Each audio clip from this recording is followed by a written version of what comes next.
Please be seated.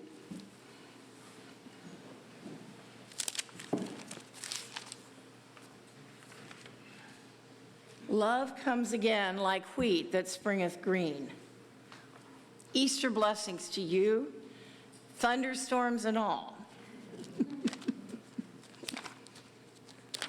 The bishop at our renewal of vows that we do in Holy Week each year, that this last year it was here on Holy Tuesday. This year it was in Eureka on Holy Monday.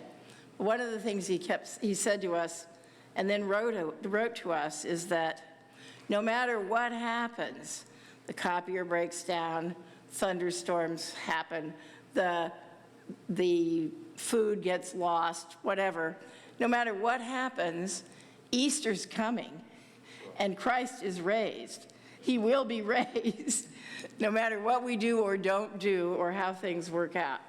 So I think that's an important thing for us to realize, because here we are in a thunderstorm and Christ is risen.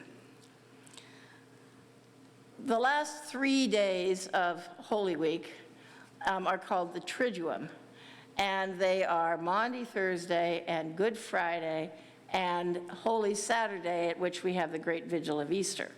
What we did this year and last year as well, but only for the last 2 years, is we had the services for Maundy Thursday, Good Friday, and the great vigil of Easter in the nave where you're sitting, the main part of the church.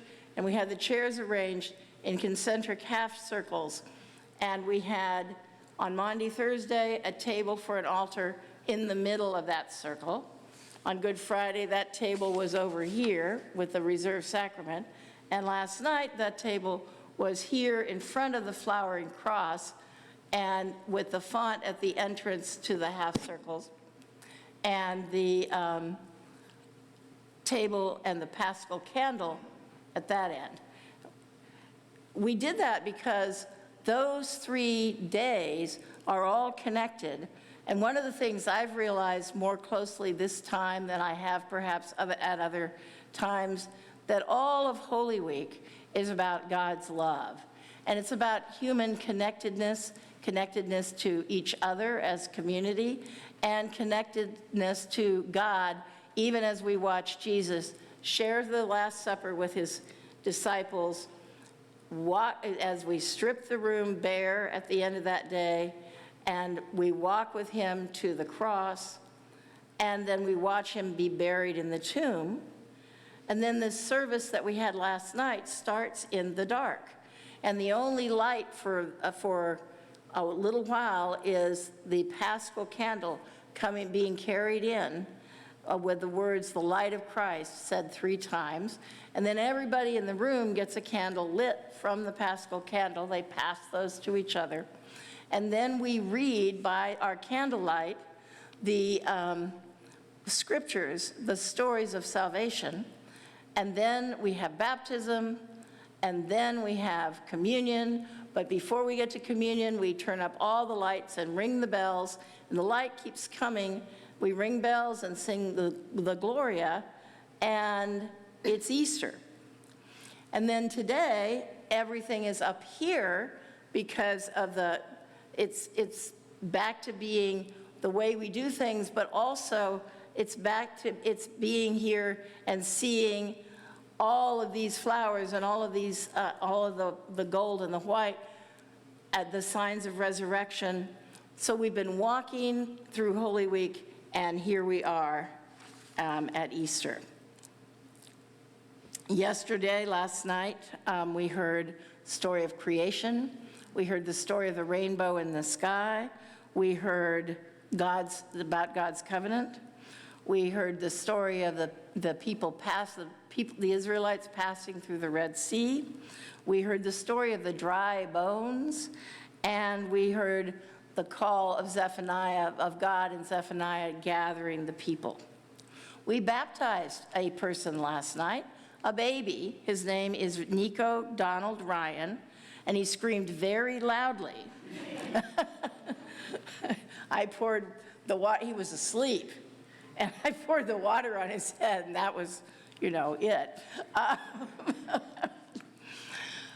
But we've left the water in the font for you, because on your behalf, all of us there yesterday renewed our baptismal vows, and we baptized this person, even people, someone we don't know, and who's now someone who's part of this Christian community. So I invite you, as you come or go from communion, to dip your hands in the water of the font, make the sign of the cross, or just dip your hands, and remember that you are baptized, and that when we are baptized into the life, death, and the resurrection of Jesus Christ.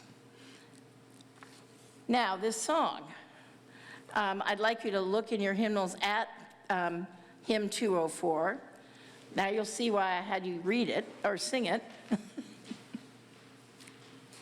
Because, as I said at the beginning of this sermon, I understood more clearly than I ever have before that everything that we do in Holy Week and leading to Easter, and what we do all year, this story of Jesus is all about love.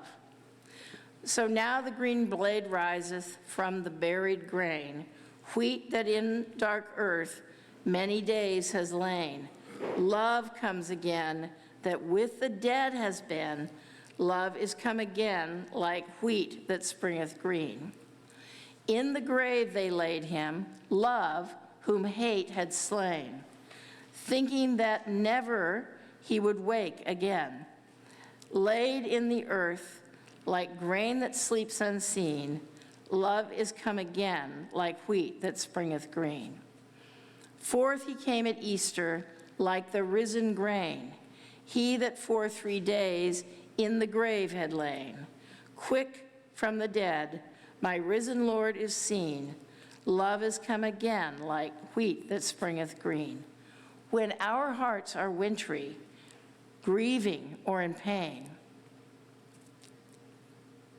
thy touch can call us back to life again. Fields of our hearts that dead and bare have been, love is come again like wheat that springeth green. That is the whole story of the passion, death, and resurrection of Jesus. If we look at the gospel this morning, and we've read it year after year, in the gospel this morning, we have grieving disciples off by themselves. We have women coming to the tomb with the intention of caring for Jesus after his death. The women find the stone rolled back and Jesus not there, and Mary Magdalene runs to tell Peter and the beloved disciple. She runs to them, they run to the tomb. We get an amazing amount of detail. The beloved disciple got there first. Peter came puffing up afterwards. Beloved disciple looked in. Peter went in. All of this is going on. They're amazed, and they go home. They just go home. And Mary is out there in the garden weeping beside the tomb. And she looks in again, and there are these angels in there. And she turns around, and she asks them, they ask her, "Woman, why are you weeping?" And she says, "They've taken away my Lord, and I don't know where he is. And she turns around, and she sees a man, a gardener, and she asks him, he asks her, "Woman, why are you weeping?" And she says to him, "They have taken away my Lord. If you know where he's been laid, I will come and get him. I will go and get him and take him away." So Jesus, when he says, "Woman, why are you weeping?" Mary thinks he's the gardener. At what point does she realize who he is? He calls her by name. He says, "Mary." And she says, "Rabboni." That connectedness, that love, the grief for her, and then the joy of seeing him as he is by calling her by name. She wants to hold on to his feet. He tells her, "Don't cling to me, don't hold on to me, but go and tell my brothers." Go and tell those guys you already told. Go and tell them that I am risen and that I will go before them, and that I'm going to my Father and their Father and my God and their God. And Mary runs, this time with wonderful news, good news, and she goes and she tells the disciples. When we have a person who goes and tells something about Jesus, they're spreading the good news, what those people get called in the gospel is apostles. Mary Magdalene is the first apostle. She goes with the good news and she tells Jesus' followers that Jesus is alive.